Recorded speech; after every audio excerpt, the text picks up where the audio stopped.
আমরা জেলা পর্যায়ে দলীয় বিবেচনায় প্রশাসন দেওয়ার কারণ একটাই, জনগণ যাদেরকে চিনবে, জনগণের সাথে দীর্ঘদিন যারা লড়াই সংগ্রাম করে মানুষের ভোটের অধিকার প্রতিষ্ঠিত করেছে, গণতান্ত্রিক পন্থায় নিরপেক্ষ নির্বাচনের মাধ্যমে একটি সংসদ এবং একটি সরকার উপহার দেওয়ার পিছনে জেলা পর্যায়ে যে সমস্ত নেতৃবৃন্দ গুরুত্বপূর্ণ ভূমিকা রয়েছে, জেল জুলুম নির্যাতন সহ্য করেছে, ঘুমের শিকার হয়েছে, জেল খেটেছে, এই সমস্ত নেতাদের মধ্যে যাদেরকে আমরা দলীয় মনোনয়ন দিতে পারিনি অথচ অনেক যোগ্যতা রয়েছিল, তাদেরকে আমাদের মাননীয় প্রধানমন্ত্রী জনাব তারেক রহমান এবং দলের মহাসচিব আমাদের মন্ত্রণালয়ের সম্মানিত মন্ত্রী মির্জা ফখরুল ইসলাম আলমগীর জেলা পরিষদের প্রশাসক হিসেবে নিয়োগ দিয়েছেন।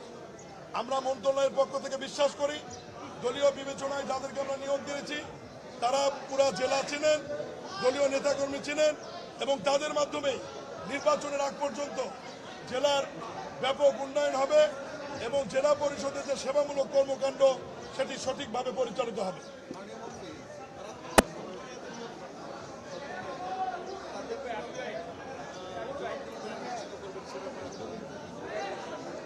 বরাবরই জেলা পরিষদের চেয়ারম্যান বর্তমান জেলা প্রশাসকের যে দায়িত্বে ছিলেন প্রশাসকের, তাদেরকে যেভাবে জবাবদিহিতার আওতায় আনা হয়েছিল, বর্তমানে যারা প্রশাসক হিসেবে নিয়োগ পেয়েছে দলীয় বিবেচনা পেলেও এটা যেহেতু একটি সরকারি প্রতিষ্ঠান এবং পদটি সরকারি, তাদেরকে সরকারিভাবেই জবাবদিহিতার আওতায় আনা হবে। দলীয় বিবেচনায় কেন দিয়েছি এর ব্যাখ্যা আমি একটু আগেই দিয়েছি এবং মানুষ জেলা প্রশাসক ডিসির দায়িত্বে এবং জেলা পরিষদের দায়িত্বে দুটার দায়িত্বে একসঙ্গে থাকলে উনি আসলে সময় দিতে পারেন না এবং মানুষের যে সেবা সেটা পায় না।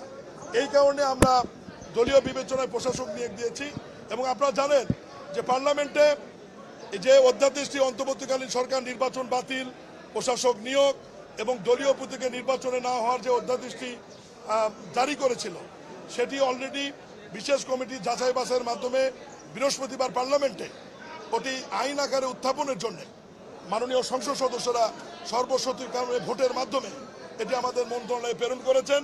আমরা অত দ্রুততম সময়ের মধ্যে এটি আইন আকারে সংসদে উপস্থাপন করব এবং সংসদ এবং মাননীয় সংসদ সদস্যরা আইন আকারে পাশ করলে দলীয় প্রতীক ছাড়া আমরা দ্রুত সময়ের মধ্যে এই প্রতিষ্ঠানগুলোতে নির্বাচনের দিকে যাব।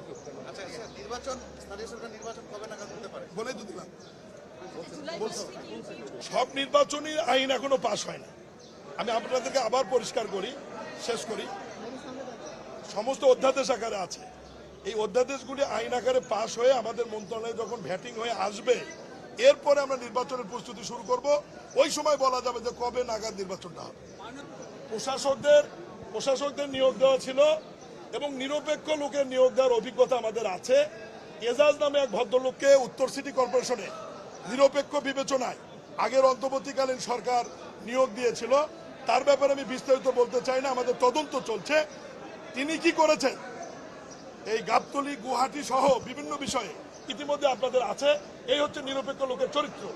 দলীয় লোকেরা যেহেতু তারা নির্বাচন করবেন ভবিষ্যতে, জনগণের কাছে দায়বদ্ধতা আছে, ফলে দলীয় লোকেরা আপনারা নিশ্চিত থাকতে পারেন তারা কখনোই জনগণের বিপক্ষে যাবে এবং দুর্নীতি হবে এ ধরনের ঘটনার সাথে কখনোই জড়িত হবে না। এটা আমরা দলের মনে প্রাণে বিশ্বাস করি।